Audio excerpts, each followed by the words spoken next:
us. They're looking at us there. They're talking to us. This is Chris Roberts. Chris is from the U3A, and you have joined us, and you're hugely welcome because we love you. And if you're a certain age, we love you all the more because really, you know, once you hit a certain age, you don't have that many years left to love people much longer. I suppose we'd be doing well if we lasted to the 100, wouldn't we? Very well indeed. Yeah. I had my 70. You haven't yet. Not too far away, Rob. Yeah, you're heading there. You're heading there. Not too far away. Not in the distant horizon, shall we say? On the distant horizon, I see the years flash by. I find I'm tiring, and I know just why. Oh, my bones are creaking, my muscularity too. That's what I will now think about and go join you in the U3A. You're allowed to tell me to shut up. Excellent. It's No, good, it's good, no, it's please, never. What is it they say, Ron? Never insult the host. Yeah, for a number of reasons. One, you might never be invited back. And the next bottle of wine. And the next bottle of wine, yes. Oh, I owe you an apology. Yes. You invited me very, very kindly. Yes. To a soiree last Friday. Yes. At the U3A. It was a wine tasting. Wine tasting, Ron, yeah. And thankfully, I think it was a wine tasting without any buckets. Absolutely. Absolutely. So we didn't have to spit anything. But I was to go, but I had this awful illness, this cold. Yes, yeah. And I was crippled with it. And your chest as well. I forgot. Yeah. I forgot. So will you forgive me? Of course, absolutely. How did it go? It Tell went me. extraordinarily well. What was the wine? What were the wines? The well, wines? Someone that you would know, Rowan, David McCourt. David and I were scouts together. Yeah, and I think his interest, like yourself, probably continued after he himself was no longer a scout. Well, scouting, you know. I think he put something back in, didn't he, after that? I didn't. I just went off and did other things. But the thing about scouting, I have a friend in Africa. He's a priest in Africa. Right. And he has no medical qualifications at all, but he'll take your appendix out. Goodness. He'll look after you. If you get half of your arm bitten off by a lion, he'll sort it out. He'll do all of that. And he's Father Tom of the SMA in Africa, and he used to always say, Rowan, in Africa, you can be a Boy Scout forever. So we loved scouting, and it made us into what we were, you know. And the skills you would have learnt, Rowan. Absolutely, we did all that. But I mean, your South African background in the Boer War, not that you were there at that, but I mean, that sort of provenance, that place, the Baden Powell was there, the founder of the scouting movement. He was indeed. Yeah, absolutely. He was indeed. In fact, if I remember correctly, he was actually in Ladysmith for the famous protracted siege of Ladysmith, which was one of the great heroic actions of the late Victorian period, and he was there. So that but David's thing went well, and he was doing the wine. David did it, and his wife ably abetted by his good lady Eileen. I'll just tell you one amusing thing. I had spoken to David on the phone prior to it, and he made a joke. And I said, now be sure on the day of the wine tasting, you tell that joke again, because it's amusing, you see. So David got up, it was his debut, this was David's first, and up he got, and he said hello. I gave him a very brief introduction, and he said, now, I just want to tell you, this is my first, he said, and therefore a little bit nervous, but I have put in an awful lot of research with Eileen. We spent a month in Spain and a fortnight in Tuscany. Oh, how difficult. And he said, and terribly difficult. But I've done it for you. Yes. So there are good Tuscan wines. So there are plenty of lovely Tuscan wines. I'm finding, I have to say, if I drink, and I'm drinking, God help me, I'm drinking less wine. It's not a good idea. But if I drink Rioja, it's a wonderful wine, and it goes so well with food. I have to work very hard at getting a good Cabernet Sauvignon. There's a lightness to it. There's a kind of ephemerality about it, that I'm not so sure about. That depth's gone, do you think? Yeah, the depth's gone. Heaviness, that wonderful heaviness in the tongue of the Rioja, and stuff. Yeah. And it's there, and you've got something worthwhile. And it just bounces off the casserole, the parsnips and the carrots and the beef, What sort of casserole would you do yourself? Well, I wouldn't be a huge meat eater. I do eat meat. I mean, I'm not a vegetarian by any means. I'm not a vegan or any of those things. I would observe that by the cut of you. You're quite a solid fellow. A trencher man of sorts, a trencher man. I like chicken, to be honest. I would be a big chicken fan, poultry fan, and I like a chicken casserole. Chicken casserole. And of course the famous French one, the coq au vin. The coq au vin. Yeah, the coq au vin. The only thing I'm, what can I say, not sure about the coq au vin is when I make it. Now, I wouldn't say I make a terrific one, but I make a passable one. But the only thing is that unlike those people who would make it in television or people who would make it with more aplomb, I'm kind of mean with the wine. Because you want to drink it. Because I want to drink it. Yeah, that's okay. You know, if you put more in, needs more wine, it's going to be wine. You're like, well, no, that's enough now. That's enough now. So, But the coq au vin recipe, you do tell me. The coq au vin recipe. Your coq au vin recipe. My coq au vin recipe would be. So we have the chicken. You take the breasts. Yes. Will you take the legs as well? I would take the legs as well, Ron. Okay. The one thing that probably is a big mistake as far as the purists would be concerned is that I would imagine the French, when they make it, keep the skin on. Oh yeah, I think so. Yeah, no, I don't. No. I take the skin off. Yeah. And that's for family reasons. Okay. Because we have, you know, so we some go very now. important people in the family whose tummy mightn't just be as good as others. You see. So here we are in a situation. Skin has to go. You have your pieces of meat. Yeah. Do you brown them? I do. You brown them. I would brown them. Do you dredge them first? Do I? Flour. Dredge them in flour. No, I don't. You just brown them on the pan. I just brown them. Yeah, I just and brown that's them in the going pan. into oil. Brown them. And I try to brown them. Now, I wouldn't attempt to tell you I do this all the time because I don't. But coq au vin, I think, goes best if you can get a nice piece of, say, pancetta. Yes, I know you're moving. Yes. You're moving south, is it? To Italy. But if you chop it up? Yeah, if you get a nice piece in St George's Market, for example, you know, a good block of it, and you chunk it up, and then that reduces the amount of olive oil you would need. That's right. You get the fat because coming it's given from off its own. It's rendered in its own fat. Yeah. Okay. And then you can brown the chicken. So at what stage do you introduce the pancetta? First. With the first of all pancetta first, and then the chicken, which you brown. No, first of all, you brown the chicken. I would do the pancetta, and sorry, I beg your pardon, Ron, yes. Brown the chicken next, and put then, it to the one and side. then take it out again, and then onions. Onions, and then at that stage, I would put the mushrooms in. Yeah. Although some people say, no, keep them back. Yeah. I'd put them in at that stage, get them slightly browned as well. And then any other veg you're putting in. Yeah. For example, if you carrots. Calls out for carrots. Some people say, you know, parsnip in it. Yeah, parsnip too is sweet. Sweet and heavy, you know, of itself. Too it just sweet. wow, it takes over kind of thing. Too sweet. Yeah. And then chicken back in, chicken stock. Chicken stock. Usually bought. Yeah. Even Jamie Oliver says, as you know, buy your chicken stock. Yeah, life's too short to be too making short your to own be stock, boiling you know, for a day boiling and a half. chickens, and I don't think it makes much difference, to be honest. No. Chicken stock, and then a very mean dribble of wine until somebody pushes your elbow and says, you know, this dish is meant to have it's in the name, for goodness sake. Would you whack some coq au baby? vin. Would you whack some baby potatoes in there? You could, Rowan. I think I have done in the past. Little ones, I have done. I put little baby ones in, little kind of Jersey Royals baby ones. Yes. Something, you know, something like that. And I suppose, in essence, it's a one pot meal. Really, Absolutely. isn't it? Yeah. You know, Yeah. but sometimes I would do. I'm a terrible one for frying up potatoes. Ah, yeah. It's You know, good. It's good. I like some Irish potatoes in the spring, summer. Yes. Dublin Queens, which don't need anything. You can eat them on their own. They're so And would you they're say so wonderful? You know. Would you say with the frying up of the potatoes to go with the coq au vin that you would boil the potatoes sort of al dente first of all? Absolutely. Slice them and then fry them. And then put them. What I would tend to do, Rowan, is if I'm using bigger potatoes, as you say, boil them al dente, take them out, and put them in an oven-proof an oven-proof dish. Give them a bit of with the fork. I'm not sure what the technical word is. You kind of crush the top of them.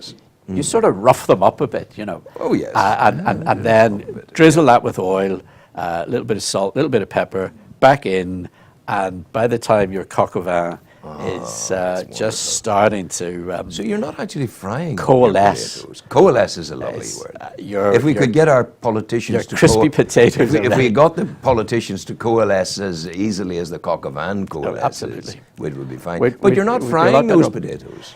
No, you're doing them in the oven. Yeah, you're doing them in the oven. Yeah, you're doing them in the oven, and we did. We did a thing, funny enough, just last weekend, using the sorts of potatoes you were talking about, Rowan, the little lovely little baby potatoes. Yes. And we got a tip from that centre of culinary excellence, Mayo Bridge, where Carmel's daughter Carol lives with her husband Noel, and Noel has a high regard for his kitchen skills and stuff like that. And this was his idea, that you take the potatoes, you boil them, then you put them in the oven-proof thing. You give them a little you crush them up a little bit, and then on top of them you put raw garlic and finely chopped shallots and a drizzle of oil. My God. And then by the time your potatoes, which are practically cooked before they go in, by the time they're coming out of the oven, your shallots or your onions and your garlic's all nicely crispy, and mix it all in amongst. But you know, a nice one, Noel. I say this to the people: the kitchen should be an adventure. Yeah. It must be, because it's like you can go and you can get wine. I'm a member of the Wine Society. Yes. Now, the Wine Society is owned by its members, and you can go to Tesco, you can go to Sainsbury's, you can go to M&S, and you can get wine, and it's good. And you have a £20 bottle of wine that you're getting for half price on offer. But before you lift it off the shelf, what that's going to taste like. You know that. You've had it before. There's no adventure. No. And I think if I'm opening a bottle of wine to share with a friend over dinner, that I want it to be an adventure. Yes. And a you learning do that experience. Yeah, you do that from the Wine Society because you have chosen, as a consequence of the tasting notes of other members, and then you have it, and it's different, and it's good, and that's what's important, Well, it's funny that you mentioned the Wine Society, because it ties up nicely with having talked about David McCourt doing his our last U3A wine tasting. Our Christmas wine tasting is being conducted, a very fancy word, conducted by another old acquaintance of yours of long standing, who's also a member of the Wine Society, and that's where he'll be getting the wines, as he did indeed when he did the Christmas one last year, and that's Louis Boyle. Oh, Louis, dear Louis, he's a good man. So Louis is... When Louis heard, he's an awfully decent fellow. Newry man, great athlete, I went to school with him. Yeah. And Louis was way ahead of his time, always, and he'd hate me for telling you this, but he was driven to do things differently. And he was the first Catholic Unionist in Northern Ireland. He doesn't talk much, but anyway, he's a great fellow. A great man, And I remember when he saw that I had launched my winter fuel pledge this year again for the St. Vincent de Paul Society, he got on and he talked very glowingly about it. And may I tell you about that, because you may know people within the U3A who would want to be associated. Who would want to take part in that. Basically, those of us who are a certain age, we get a free oil. We get £200 or something from government every year to buy oil. Now, I don't really need... I'm not a rich man.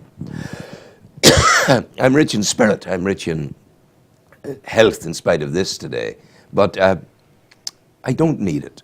So I give it to the St. Vincent de Paul. And last year, I had enough like-minded souls to give the Vincent £7,550, which, that's all right. Yeah. That's a lot of oil for people who need it at Christmas truly time. Need it, So please, if you out there want to help, St. Vincent de Paul need oil at Christmas time for the vulnerable people in our society.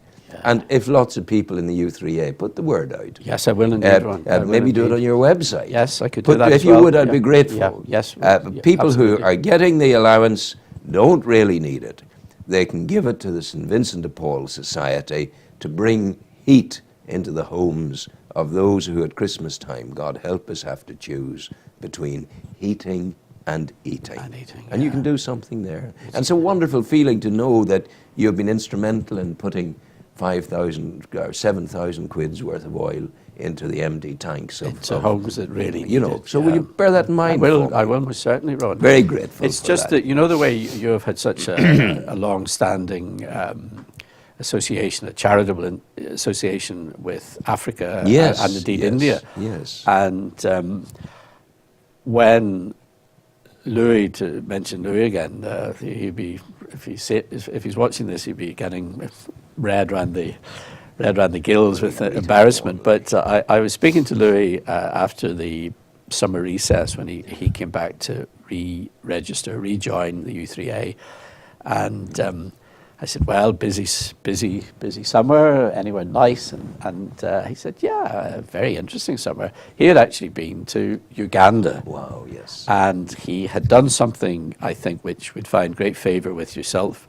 and like-minded people, and that was that they had, I guess, made a charitable collection, possibly money, maybe other goods and products. Yeah. And rather, that was through their round table. The round table, something yeah, like exactly that. right. Through the round table, Rowan, and they did something which I see quite a number of people are doing at the moment. They're cutting out these major corporate institutions, which are charities, filled with highly paid executives and mucho bureaucration.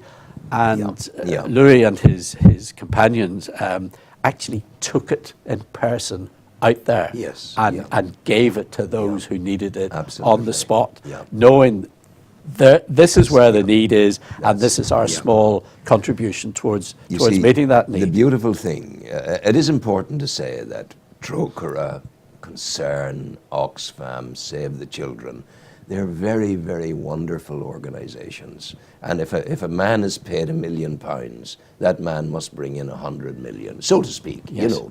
But the glorious thing about Louis' project, take my school building in Africa.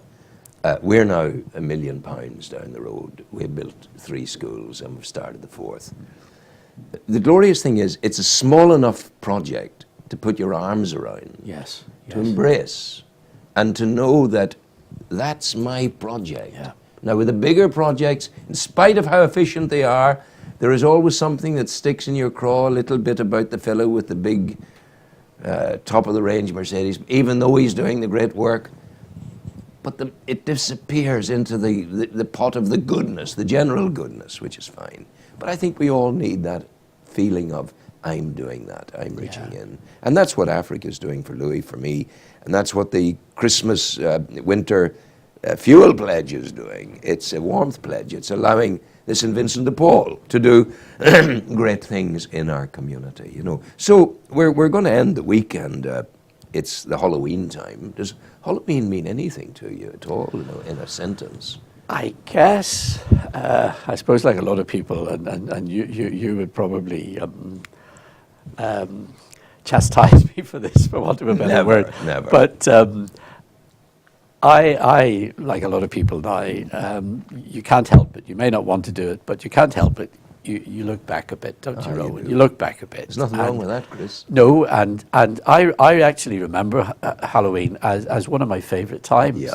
I loved it, and the way we did it in those far-off days was we actually collected small amounts of pocket money in order to save that up to buy the fireworks. And the fireworks were little tiny, you know, you might have 5 fireworks and I might have 6 and our pal might have another 5, and we'd bring them all together and we'd set them off. Not these, today, because I suppose because of health and safety and a whole range of other, you know, statutory obligations, they're huge, majestic displays today. You know, and I kind of miss the, you know, the little old back garden thing. Back you know. garden, our coal house door in the back garden. You know. On the day after the 31st, on the 1st of November, there was always a brown burn stain on the door because that's where we pinned the Catherine wheel and lit it and on the door, you know, which was amazing stuff. We've got to end. Oh, they're sad. They're sad. You'll come again. I will indeed, Ron. Thank you very much. We need to do a wine tale. We need a soiree. Yes. Yeah. Shall we do a soiree? We'll do a soiree. You and I'll talk about a soiree. Lovely. God bless you. And you go you. well. And now, you, Ron. we'll say farewell to the people. Apologies.